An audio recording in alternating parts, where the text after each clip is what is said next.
I should have seen it coming. I should have known the moment my mother called me into the kitchen, her voice overly sweet, her expression too composed. My dad was already seated at the table, his hands wrapped around his coffee mug, eyes focused on the steam rising from it as if avoiding my gaze entirely. Still, I didn't expect the words that came next. "We're taking Melissa to Europe instead of you." The sentence felt like a slap. A sharp, cold sting that left me momentarily speechless. I blinked. What? Mom sighed as if this was just a minor change of plans. "Honey, I know we promised the trip to you, but your sister has been having a really tough time lately. She needs this more than you do." "Melissa?" "Of course." I glanced toward the hallway, where I could hear the faint sound of music coming from my sister's bedroom. Melissa, the golden child. The family favorite. The one who got everything handed to her no matter how little she deserved it. "She just lost her job," Dad added, his tone placating as if that explained everything. I almost laughed. "You mean the job she had for 2 months?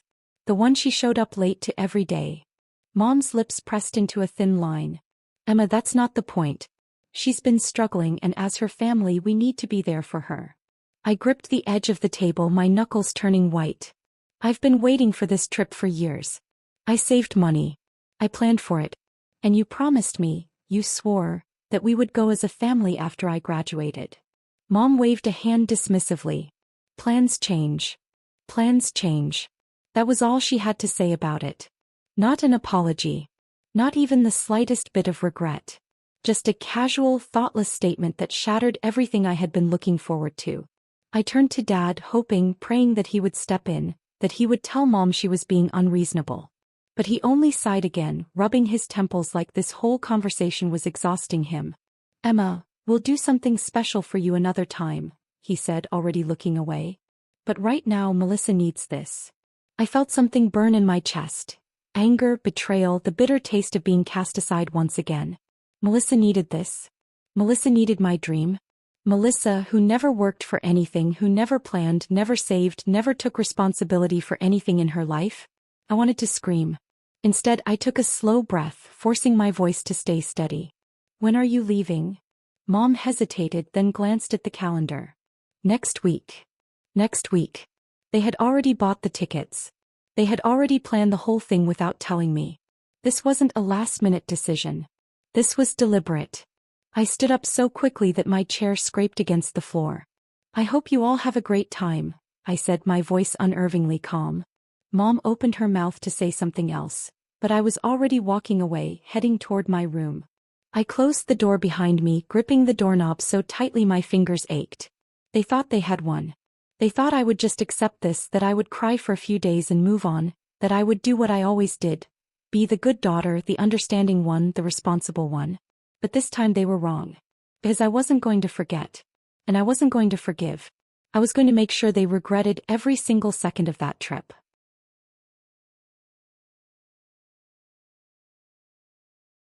I spent the rest of the evening in my room, staring at the ceiling, the weight of betrayal pressing down on me like a stone. The more I thought about it, the angrier I became. They had planned everything behind my back. The tickets were already bought. The hotels were booked. They had made all these decisions without even the courtesy of telling me until it was too late to argue. Melissa got whatever she wanted, she always had. It had been that way since we were kids. She was the one who got out of chores because she was too tired. The one who got new clothes and new gadgets while I wore hand-me-downs. The one who got to move back home rent-free whenever she blew through her money, while I had been expected to support myself the moment I turned 18. And now she was taking my dream trip. I clenched my jaw, gripping the edge of my blanket. They thought I would just accept it. That I would stay home like a good daughter while they flew off to Europe, sipping champagne in first class, staying in 5-star hotels, taking pictures in front of the Eiffel Tower. They thought they had won. That's when it hit me. They weren't the only ones who could change plans. I sat up, grabbed my laptop and pulled up my parents' email account. They weren't exactly tech-savvy, which meant that years ago when they needed help setting up their travel accounts, I was the one who had done it for them. I still had access. And in less than 5 minutes I was staring at their full itinerary. Flights. Hotels. Tours. Everything. I exhaled slowly, my heartbeat steady, a plan forming in my mind. I wasn't going to scream or beg. That was what Melissa would do. I was going to make sure their dream vacation turned into a nightmare. The first thing I did was open their airline account. It took 2 clicks to reassign their seats. Mom and Dad? No longer sitting together. Melissa? No longer in first class. Welcome to economy, dear sister. Next, I moved on to their hotel reservations. They had booked a luxurious 5-star resort in Paris. I smiled to myself as I scrolled down and quietly canceled their booking. Then for the final touch, I called the tour company they had booked with. Hi, I said in my sweetest voice. I need to cancel a few things. By the time I shut my laptop, their entire itinerary was ruined. They would find out soon enough. But by then it would be too late. The next morning I woke up to the smell of coffee drifting through the house. The usual sounds filled the air, Mom humming as she prepared breakfast, Dad shuffling through the newspaper, and Melissa scrolling through her phone with 0 responsibilities weighing on her shoulders. I lay in bed for a moment, listening, letting the satisfaction of last night's work settle in. They had no idea what was coming. By now their first-class seats were gone, replaced with scattered economy tickets. Their 5-star hotel was cancelled, leaving them with nowhere to stay when they landed. Their tours were refunded, meaning they would have to plan everything themselves. And they wouldn't know any of it until it was too late. I finally got up, stretching, then walked into the kitchen, forcing my expression into something neutral. Morning, Mom said, placing a plate of toast in the center of the table.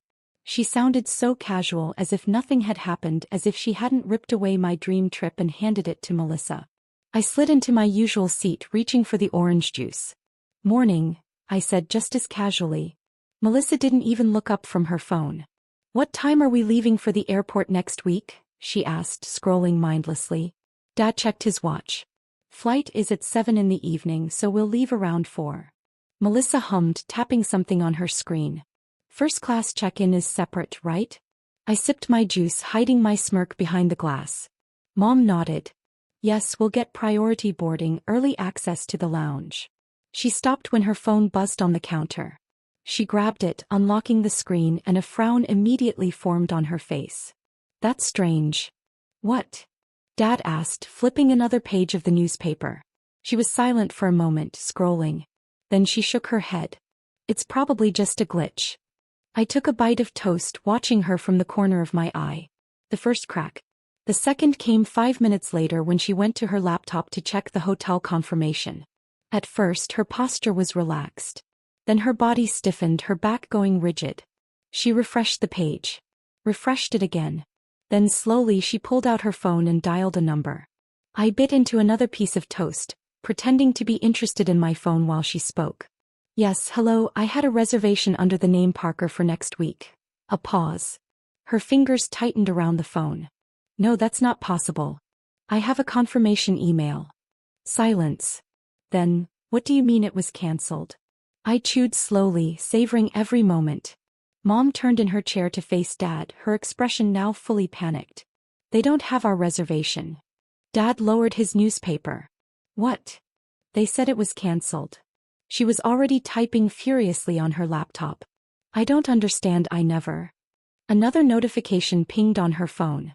She grabbed it, her eyes scanning the screen, her lips parting in shock.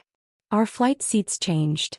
Her voice had dropped slightly, her fingers shaking just enough to be noticeable. Melissa finally looked up from her phone, frowning.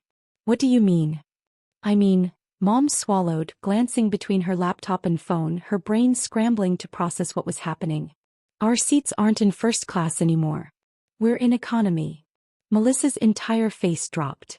What? She screeched, nearly knocking over her drink. That's a mistake, right? Tell me that's a mistake. Dad grabbed his own phone, scrolling quickly. His expression darkened. Damn it. They really changed our seats. Melissa looked horrified. I am not sitting in economy. Mom ran a hand through her hair, her voice sharper now. I don't understand. How could this happen? I took a sip of juice, watching them unravel, waiting for the inevitable. And then finally, Mom's head snapped toward me. Emma, she said slowly, her voice tight. Do you know anything about this? I met her gaze evenly, setting down my glass. I let the silence stretch for just long enough before giving a small, satisfied smile. Maybe next time, I said, you should keep your promises. Then I picked up my plate, walked out of the kitchen and left them to deal with the mess they created. The house was in chaos. Mom was on the phone, bouncing between the airline, the hotel and the travel agency, her voice climbing higher with every conversation. Dad was glued to his laptop, his fingers flying across the keyboard as he tried to make sense of their ruined reservations. Melissa was pacing back and forth, arms crossed, her face twisted in frustration. I sat in the living room flipping through a magazine listening. I don't care if it was cancelled. Mom snapped at the hotel manager. We never requested a cancellation. We need that reservation reinstated immediately. Pause. Then her face paled. What do you mean you're fully booked? I smirked behind the pages of my magazine. Dad let out a heavy sigh from the dining table. The airline won't move our seats back. Melissa spun around. You're kidding. He shook his head, rubbing his temples. They said all first-class seats are already taken. The only thing available is economy. Melissa threw up her hands. I'm not spending 10 hours crammed in the back of the plane like a peasant. Mom shot her a sharp look before turning back to the phone. Is there anything available at a different hotel? No, I don't care about the price. Just book it. Another pause. Then her fingers tightened around the phone. What do you mean you can't take the card? Dad looked up. What's wrong now? Mom exhaled sharply, her jaw clenching. Our credit card was flagged for suspicious activity. The bank froze it. Melissa groaned. Oh my God. Can this get any worse? I glanced up, watching the three of them completely unravel, and took my time setting my magazine aside. Sounds like a nightmare, I said casually. Mom's eyes snapped toward me. Emma. I met her gaze evenly. Did you do this? I tilted my head. Do what? Her expression darkened. Don't play dumb. Did you mess with our reservations? Dad narrowed his eyes. That's not possible. She doesn't have access to. His voice trailed off. As he had just remembered. Years ago I had helped them set up their travel accounts, their airline profiles, their hotel booking sites. And I had never lost access. The realization dawned on them too late. Mom's face went red. Emma. Fix this. Right now. I leaned back against the couch. I would love to help, Mom. I let a beat pass, then added with a syrupy sweet smile. But you know, plans change. Melissa's jaw dropped. You little. Enough, Dad interrupted, his voice cold. He turned to me, his expression unreadable. You need to fix this, Emma. I raised an eyebrow. Like you fixed your promise to me? His lips pressed into a tight line. Mom took a breath, pinching the bridge of her nose. This isn't the same thing. I folded my arms. It's exactly the same thing. Melissa scoffed. Oh, grow up, Emma. It's just a trip. I turned my gaze on her. Then why are you freaking out? That shut her up. The silence stretched. Then I stood, smoothing out my shirt. You all have fun figuring this out. I have better things to do. And with that I walked upstairs, leaving them to deal with the mess they created. I closed my bedroom door behind me and leaned against it, letting the muffled sounds of my family's chaos fill the silence. Mom was still on the phone, her voice rising in frustration. Dad was typing furiously on his laptop, probably arguing with customer service in an email. Melissa was pacing, throwing in dramatic sighs and muttered complaints whenever she felt ignored. They were scrambling, panicking, and I wasn't lifting a finger to help them. I walked over to my bed, grabbed my laptop and settled in. I hadn't checked my phone in a while, and when I did I saw exactly what I expected. A string of messages from Mom. Emma, this is serious. You need to undo whatever you did. I'm not playing games. Fix this. Last chance, Emma. We are your parents. Show some respect. I rolled my eyes and tossed my phone aside. Respect? Where was their respect for me when they stole my dream trip and gave it to Melissa without a second thought? I wasn't the one who had broken a promise. They were. And now they were paying for it. I scrolled through my emails, looking at the cancellation confirmations I had received the night before. Hotel booking? Gone. First-class seats? Reassigned. Tour reservations? Cancelled and refunded. Everything was exactly as I wanted it. Just as I was about to close my laptop, a new email popped up. Fraud alert. Your recent travel bookings have been flagged. I clicked on it, already smirking. The email explained that multiple last-minute cancellations and changes had triggered a fraud warning on the account. The airline, hotel, and tour companies had reported suspicious activity. The bank had flagged the family credit card, freezing it until the account holder called to verify the transactions. In short, they were completely screwed. I stretched my legs out, satisfied. They could try to fix everything, but without access to their credit card, there wasn't much they could do. A knock on my door made me glance up. Mom's voice was tight. "Emma, open the door." I sighed, taking my time before unlocking it. She stepped inside, arms crossed, her face carefully controlled, but I could see the tension in her jaw, the slight tremor in her fingers. Dad was standing behind her, looking less angry and more defeated. "Good." Mom took a breath. "We need to talk." I leaned against my desk, raising an eyebrow. "About what?" Dad spoke this time. "Emma, we can't fix the reservations without access to the credit card. The bank won't unfreeze it because they think someone hacked our account." I shrugged. "Sounds rough." Mom narrowed her eyes. "Emma." I tilted my head. "What do you want me to do about it?" "We know you did this," she snapped. I smiled. "Prove it." Her lips parted, but no words came out. Because she couldn't. Finally, Dad sighed. "Emma, we shouldn't have done this to you. It was wrong. We should have talked to you first." I studied him carefully. It wasn't a full apology. It wasn't even close. But it was a crack in their pride. I let the silence stretch before finally saying, "I'll think about helping you." Mom exhaled in relief. Then I added, "But first I have a few conditions." And just like that, the power shifted completely into my hands. Mom's relief was short-lived. Her shoulders tensed the moment I mentioned conditions, and I could see the way she bristled, as if the very idea of negotiating with me was beneath her. Dad, on the other hand, just looked tired. "What do you mean, conditions?" Mom asked, her voice tight. I leaned against my desk, crossing my arms. "I mean that if you want my help, you're going to have to agree to a few things." She exhaled sharply, rubbing her temples. "Emma, this is childish. You've made your point. Now fix what you did." I smiled. "No." Dad shot me a look. "Emma." "No," I repeated, my voice firmer this time. "I'm not going to undo anything unless I get something in return." Mom scoffed. "This isn't a bargaining table." I shrugged. "Then you can enjoy your flight in economy and your stay at a cheap hostel, if you can even book one without your credit card." Dad sighed, rubbing his forehead. "What do you want?" I pretended to think, tapping my fingers against my arm. Then I said, "First, I want every penny you were going to spend on this trip refunded to me." Mom's nostrils flared. "Absolutely not." I raised an eyebrow. "Fine. Then enjoy Europe." I turned toward my laptop, pretending to pull up another cancellation page. "Wait." Dad cut in before Mom could snap again. He shot her a look before turning back to me. "Fine. We'll refund you." I smiled sweetly. "Great. Second, I want a written apology." Mom let out a humorless laugh. "Now you're just being ridiculous." I shrugged. "It doesn't have to be long.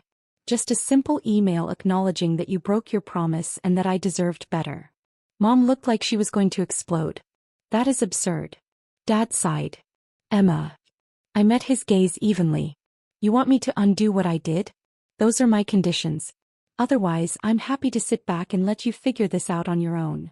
A long silence stretched between us. Then Mom exhaled, pinching the bridge of her nose. "Fine." I fought the urge to smirk. She didn't mean it. Not really. She wasn't actually sorry. But that didn't matter. What mattered was that she was saying it anyway. I pushed off my desk. "Great. Once I get the money and the email, I'll call the bank and unfreeze the card." Dad nodded. "Understood." Mom, however, was still fuming.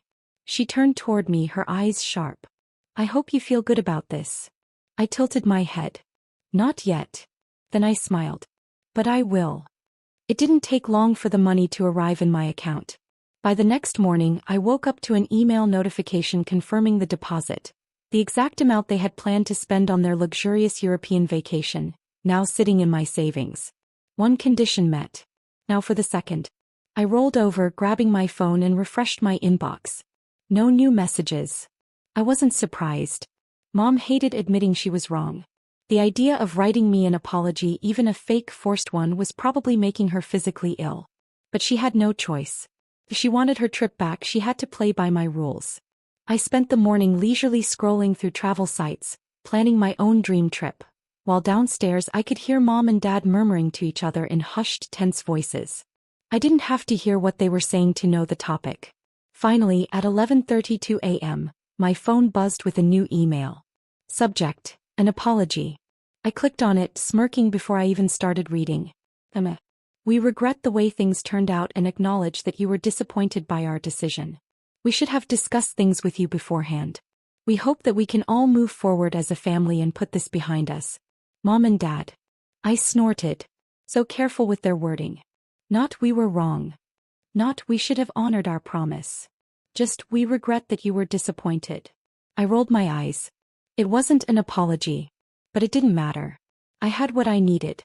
I got up, stretched, and made my way downstairs where Mom, Dad, and Melissa were seated at the kitchen table.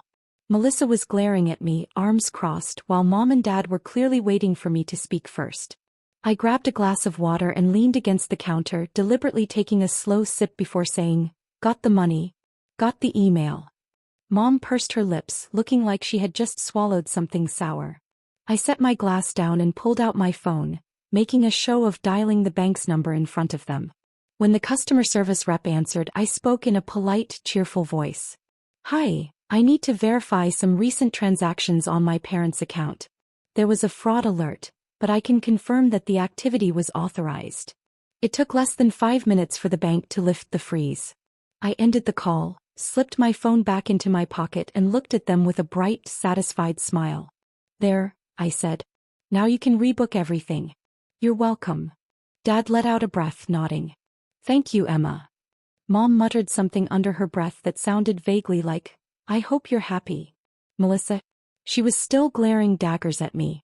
"You're such a brat," she spat. I raised an eyebrow. "Funny. I was thinking the same thing about you." Mom shot me a warning look. "Emma, don't." I held up a hand, cutting her off. "Relax. I don't care anymore." I turned back to Melissa, tilting my head. "Enjoy your trip, sis. I'm sure it'll be unforgettable." Then, before any of them could say another word, I walked out of the kitchen, already planning my next move. I let them think they had won. I let them believe that once I unblocked their credit card, I had washed my hands of the situation, that I had gotten my revenge and moved on. I let them rebook their trip, scrambling to find new flights, new hotels, new tours, all at higher prices than before. And then, the night before their departure, I delivered the final blow. At exactly 9:45 p.m. I sent a message to the family group chat. "Emma, have a great trip. Be careful though. I heard a lot of horror stories about tourist scams lately." A few seconds later, Melissa responded. "Melissa? What are you talking about?" I smiled. I wasn't talking about anything real. I was talking about the email I had sent earlier that day, using a fake account, disguised as an official travel warning. An urgent advisory about a recent surge in passport theft targeting American tourists. The email looked real. It had the right logos, the right formatting, the right tone of urgency. And I knew exactly how Mom would react to it. Paranoia. I could already picture her pacing in the living room, double-checking their passports, overthinking every little thing. Then at 10:12 p.m. she finally broke. "Mom, Emma, do you think we should cancel?" I almost laughed. "Too easy." "Emma, I don't know, Mom. It's your decision. But better safe than sorry, right?" There was a long pause. Then at 10:34 p.m., Dad responded. "Dad, we'll talk in the morning." I put my phone on silent, curled up under my blankets, and drifted off to sleep knowing exactly what would happen next. By the time I woke up, the damage was done. At 6:27 a.m. I walked downstairs and found Mom sitting at the kitchen table, looking absolutely exhausted. Her suitcase was still by the door. Their passports were still on the counter. And their flights had already taken off without them. I grabbed a cup of coffee, taking my time stirring in the cream before casually asking, "What happened?" Mom sighed, rubbing her temples. "We decided to cancel." I raised an eyebrow. "Why?" She hesitated. "Then too many risks. We'll go another time." I took a sip of my coffee, savoring the moment. "Huh. That's a shame." Melissa stomped into the kitchen, still in pajamas, her face red with frustration. You did this, she snapped. I smiled over the rim of my mug. Did what? You made them paranoid. You sent that stupid email. Mom cut her off. Melissa, enough. Melissa spun toward her. We could have still gone. Mom shook her head. Your father and I didn't want to take the risk. Melissa groaned, storming out of the room, slamming her door behind her. I leaned against the counter, watching as Mom stared down at her untouched breakfast. I could see it in her expression. The exhaustion, the regret, the realization that maybe, just maybe, they had made a mistake. They would never say it out loud. But they knew. And that was enough. I pushed off the counter, stretching. Well, I said cheerfully, since you're not going anywhere. I grabbed my phone, opened my email, and pulled up the first-class ticket confirmation for my own trip. Booked with their refund money. I guess it's my turn to take a vacation. Mom looked up, startled. Wait, what? I held up my phone, showing her the details. Yeah. I decided to go to Europe after all. Just me. He blinked, stunned. When? I smiled. My flight leaves tonight. And with that, I turned and walked away, heading upstairs to pack for the trip I was always meant to take.